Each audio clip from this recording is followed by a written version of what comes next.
ये कि 6.5% पे FY 2026 की ग्रोथ बरकरार रखी गई है जैसे कि आप बता रहे थे। लेकिन क्वार्टरली बेसिस पे भी 6.5%, 6.7%, 6.6%, 6.3% टिल Q1 FY 2026 से लेकर Q4 FY 2026 तक की ग्रोथ नो चेंज। FY 2027 में ग्रोथ बढ़ेगी, 6.6% का अनुमान आरबीआई दे रहा है। कैसे बढ़ेगी सर? आज तो टैरिफ लगने वाले हैं, और टैरिफ कितने लगेंगे किसी को नहीं पता। 7 तारीख को दुनिया भर के देशों के ऊपर टैरिफ लगेंगे। हमारे ऊपर एक्स्ट्रा ऑर्डिनरी सब्सटैंशियल टैरिफ लगेंगे। 2 बार धमकियां दे चुके हैं बड़ी बड़ी पिछले एक हफ्ते में। तो कैसे इस चुनौती से निपटेगी भारतीय अर्थव्यवस्था, और कितना टैरिफ होगा किसी को नहीं पता। या देखिए रजत जी, जैसे मेरे को पैनलिस्ट ने ऑलरेडी बोला है कि ये जो अनसर्टिनिटी मैं ये मेंशन करना भूल गया, लेकिन ग्लोबल अनसर्टिनिटी बहुत ज्यादा है, वो टैरिफ की वजह से है। अभी हमें किसी को मालूम नहीं है कि ये जो नए सर टैरिफ्स ग्लोबल आने तो सब वाले हैं कुछ वो ठीक आएंगे है, कि नहीं ग्लोबल तो आएंगे। कुछ हाँ। खराब दिखता ही नहीं हमें, तो कहीं और खराब खबर आती भी नहीं है ना। कोई युद्ध चल रहा है ना कुछ, ये सिर्फ ग्लोबल मतलब अमेरिका, अमेरिका मतलब ट्रम्प।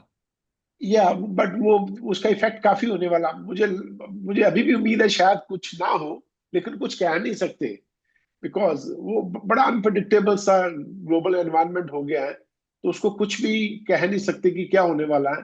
तो ये जो नंबर है, देखिए ये जो फर्स्ट हाफ के जो नंबर है, अभी आपको जीडीपी नंबर है, इन्होंने चेंज कुछ नहीं किया ना, Q1 में या Q2 में, Q3 में, Q4 में कोई भी नंबर चेंज नहीं हुआ। जो उन्होंने पिछली बार प्रोजेक्शन दी थी वही प्रोजेक्शन उन्होंने कायम रखी है, उसमें कोई चेंज नहीं है। लेकिन जो जो Q1 का नंबर आया 26-27 को, उनको जरा उन्होंने बढ़ाया है।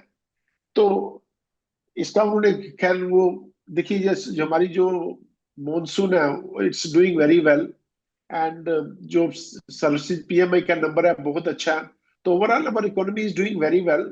तो एक अभी जो थोड़ा सा बड़ा उसका पिन पॉइंट करना बहुत मुश्किल काम है, लेकिन कुछ ज्यादा चेंज नहीं है। 6.65, 6.5 या 6.6 को ज्यादा में रीड सर ये तो नहीं बात समझ करना में आ गई है, चाहिए। ये जो सिक्स पॉइंट हाँ। फाइव परसेंट हो चाहे 6.6% होए। लेकिन मुद्दा ये है कि आज जब रात को उठेंगे, वैसे तो हमारे यहाँ दो बज चुके होंगे, लेकिन चाय पानी पियेंगे और उसके बाद जो वो चार्ट निकालेंगे आज नए वाला, हाँ। उसमें भारत पे कितने 25% प्लस पेनल्टी, या फिर बहुत सब्सटैंशियल सब्सटैंशियल मतलब कितना, आप कितना एक्सपेक्ट कर रहे हो? 100%? नहीं, आप कुछ नहीं कह सकते। देखिए अगर आप 100% लगाते हैं तो उनका नुकसान ज्यादा अमेरिका को होने वाला। हमें तो खैर जो एक्सपोर्ट्स हमारे इम्पैक्ट होंगे होंगे उसमें कोई शक नहीं है, लेकिन उसका जो कंज्यूमर पर पड़ेगा इम्पैक्ट, अमेरिका के कंज्यूमर पर, वो बहुत ज्यादा होगा। तो जैसे कि उन्होंने चाइना के साथ किया, तो बाद में उन्होंने चाइना के साथ रेट कम कर दिए।